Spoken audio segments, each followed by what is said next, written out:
Welcome guys.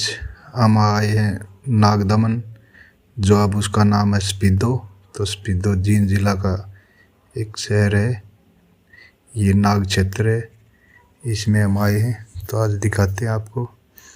ये जो गोलनुमा देख सकते हैं आप, ये 12 धड़ी के नाम से जाना जाता है, ये नाग क्षेत्र है। तो गाइज देख सकते हैं, दिखाते ये सामने सरोवर है। यहाँ पर कलयुग के शुरुआत में जब राजा परीक्षित शिकार खेलने गए तो उन्होंने हिरण को तीर मारा, तो हिरण छुपता छुपाता कहीं चला गया। तो वो हिरण को ढूंढने के लिए जब सामिक ऋषि के आश्रम में गए, शिकार के रास्ते में राजा को प्यास लगी तो वो सामिक ऋषि के आश्रम में चले गए।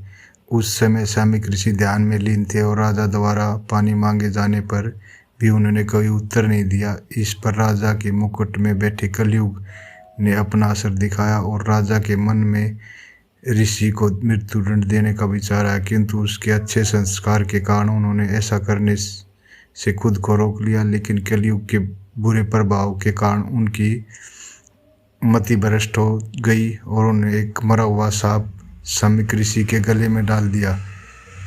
पृथ्वी के मनुष्य पर कलयुग यह पहला प्रभाव था। उन्होंने सबसे संस्कारी राजा को अपना शिकार बनाया। जब सामिक ऋषि के पुत्र श्रृंगी स्नान करके लौटे तो उन्होंने देखा कि उसके पिताजी समाधि में बैठे हैं और उनके गले में मरा हुआ सांप पड़ा है।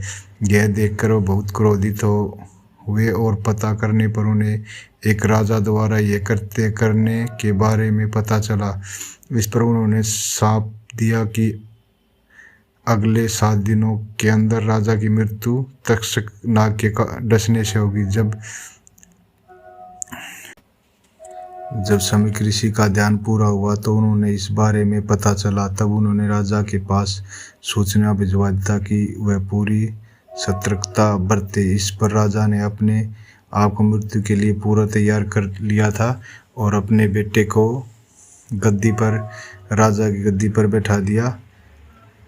तो उसके पिताजी की मृत्यु हो गई थी।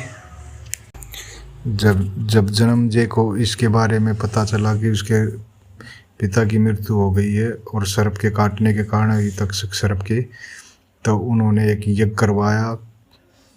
नाग क्षेत्र यही वही स्थान है, यहाँ पे उन्होंने यज्ञ करवाया और देखते देखते पूरे ब्रह्मांड के सर्प यज्ञ में मरने लगे। तब किसी महात्मा ने उनको रोका, तब बचा। तो यही वही कुंड है, ये देख सकते हैं आप।